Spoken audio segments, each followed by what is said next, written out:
Assalamualaikum warahmatullahi wabarakatuh. Perkenalkan, nama saya Kisawa Wildanuha dengan NIM 235333812 dari kelas Teknik Informatika 3C. Di sini saya akan menjelaskan modul 3 dari tugas jaringan komputer. Yang pertama ada the rules atau aturan. Yang pertama di bawah ini ada video yang dapat kita lihat yang menjelaskan cara perangkat jaringan beroperasi dalam jaringan. Kemudian ada communication fundamental atau dasar-dasar komunikasi.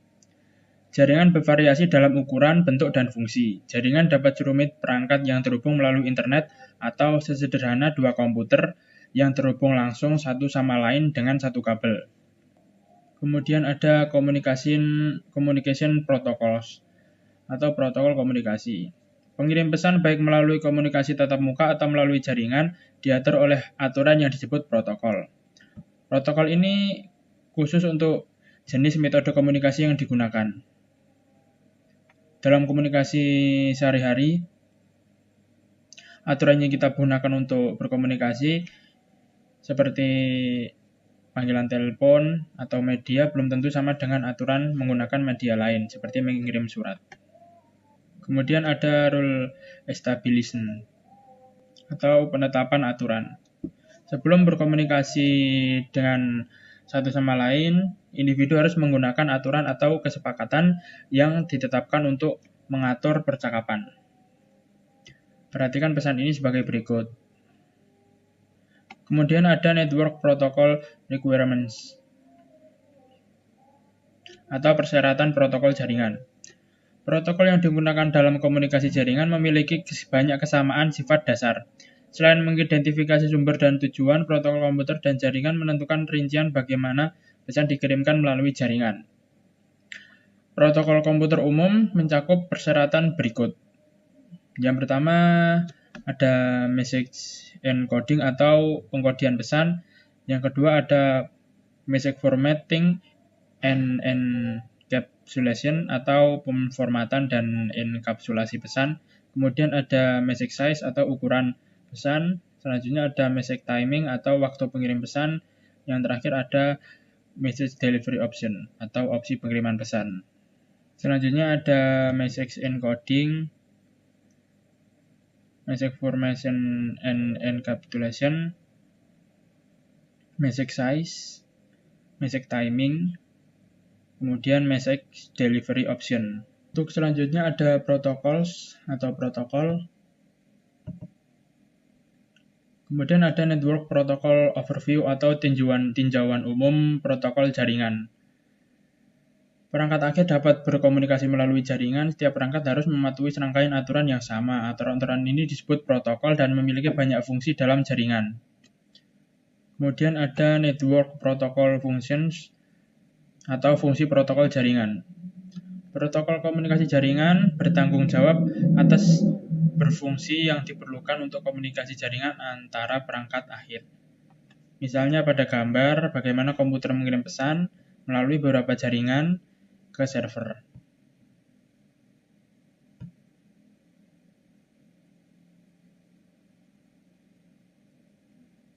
Kemudian ada protokol interaction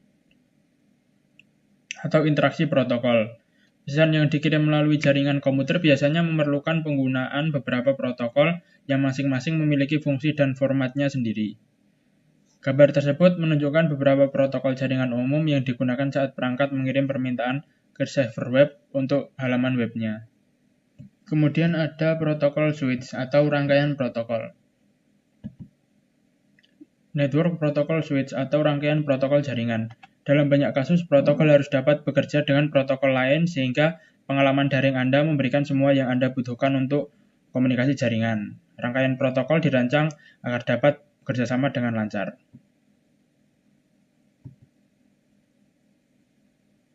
Kemudian evolution of protocol switch atau evolusi rangkaian protokol. Rangkaian protokol adalah sekumpulan protokol yang bekerjasama untuk menyediakan layanan komunikasi jaringan yang komprehensif.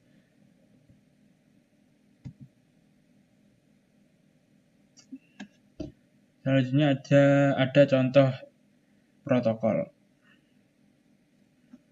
Protokol TCP/IP tersedia untuk lapisan aplikasi, transportasi, dan internet. Tidak ada protokol TCP/IP di lapisan akses jaringan.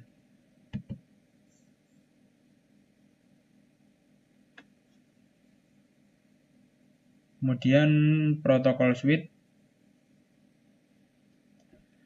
Saat ini rangkaian protokol TCP/IP mencakup banyak protokol dan terus berkembang untuk mendukung layanan baru.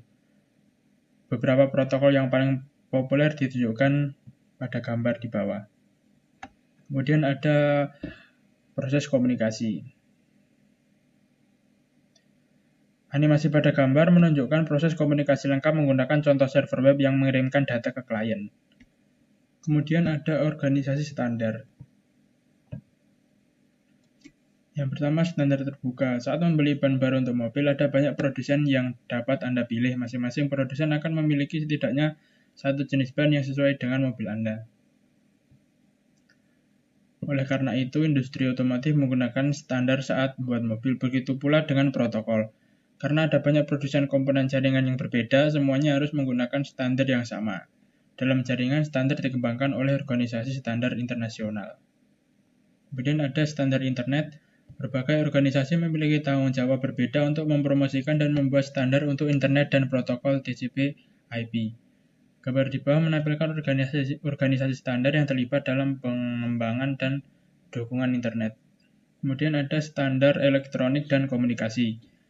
Organisasi standar lainnya memiliki tanggung jawab untuk mempromosikan dan membuat standar elektronik dan komunikasi yang digunakan untuk mengirimkan paket IP sebagai sinyal elektronik melalui media kabel atau nirkabel. Standar jaringan penelitian. Di lab ini Anda akan menyelesaikan tujuan berikut. Yang pertama, organisasi standar jaringan penelitian. Yang kedua, merefleksikan pengalaman internet dan jaringan komputer. Kemudian ada model referensi. Yang pertama, manfaat menggunakan model berlapis. Anda tidak dapat benar-benar menyaksikan paket-paket nyata yang berjalan melalui jaringan nyata, seperti hanya Anda dapat menyaksikan komponen-komponen yang dirakit di jalur perakitan. Konsep yang rumit secara kerja jaringan dapat sulit dijelaskan dan dipahami. Oleh karena itu, model berlapis digunakan untuk memodularisasi operasi jaringan ke dalam lapisan yang dapat dikelola. Kemudian ada model referensi OSI. Model referensi OSI menyediakan daftar lengkap fungsi dan layanan yang dapat terjadi di setiap lapisan. Jenis model ini memberikan konsistensi dalam semua jenis protokol dan layanan jaringan dengan menjelaskan apa yang harus dilakukan pada lapisan tertentu, tetapi tidak menentukan bagaimana hal itu harus dilakukan. Kemudian ada model protokol TCP/IP. Model protokol TCP/IP untuk komunikasi jaringan internet diciptakan pada awal tahun 1970-an dan terkadang disebut sebagai model internet. Jenis model ini sangat sesuai dengan struktur rangkaian protokol tertentu. Model TCP/IP merupakan mode protokol karena menggambarkan fungsi yang terjadi setiap lapisan protokol dalam rangkaian TCP/IP. TCP/IP juga digunakan sebagai model referensi. Perbandingan model OSI dan TCP/IP. Protokol yang menyusun rangkaian protokol TCP/IP juga dapat dijelaskan dalam bentuk model referensi OSI. Dalam model OSI, lapisan akses jaringan dan lapisan aplikasi dari model TCP/IP dibagi lagi untuk menjelaskan fungsi-fungsi terpisah yang harus terjadi pada lapisan-lapisan ini.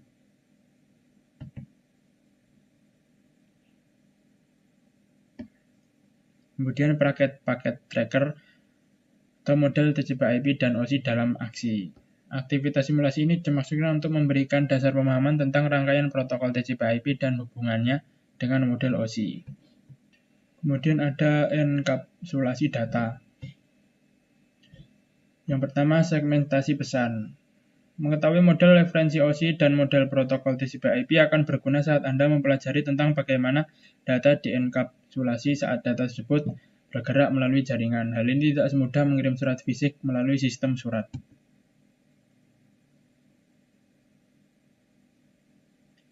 Kemudian pengurutan. Dalam menggunakan segmentasi dan multiplexing, untuk mengirimkan pesan melalui jaringan adalah tingkat kerumitan yang ditambahkan ke dalam proses tersebut. Dalam komunikasi jaringan, setiap segmen pesan harus melalui proses yang sama untuk memastikan bahwa pesan tersebut sampai ke tujuan yang benar dan dapat disusun kembali menjadi konten pesan asli seperti yang ditunjukkan pada gambar. TCP bertanggung jawab untuk mengurutkan setiap segmen.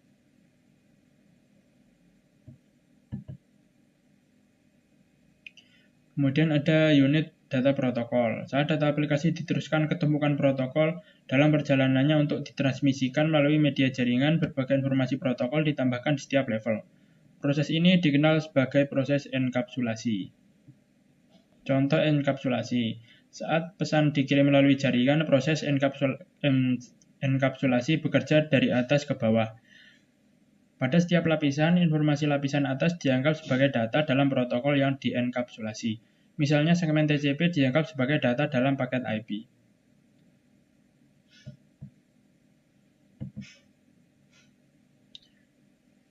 Kemudian contoh dienkapsulasi. Proses ini dibalik di host penerima dan dikenal sebagai dienkapsulasi. Dienkapsulasi adalah proses yang digunakan oleh perangkat menerima untuk menghapus satu atau beberapa header protokol.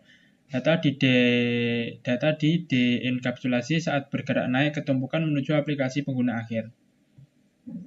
Kemudian ada akses data.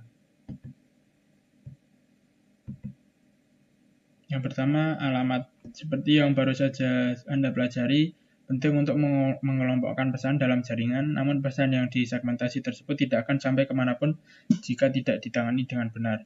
Topik ini memberikan gambaran umum tentang alamat jaringan. Alamat IP adalah alamat logis lapisan jaringan atau lapisan 3, yang digunakan untuk mengirimkan paket IP dari sumber asli ke tujuan akhir, seperti yang ditunjukkan gambar.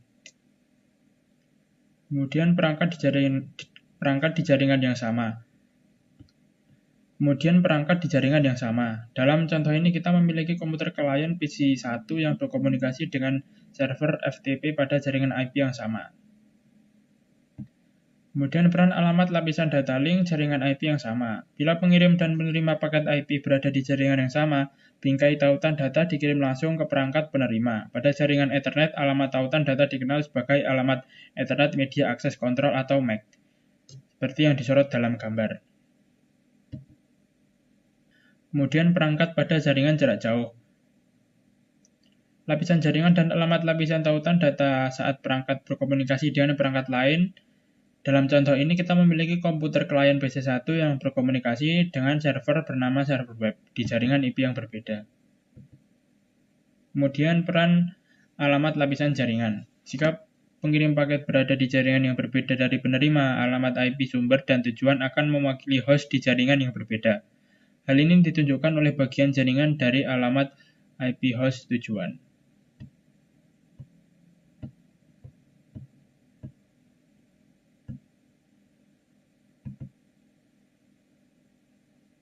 Kemudian alamat tautan data.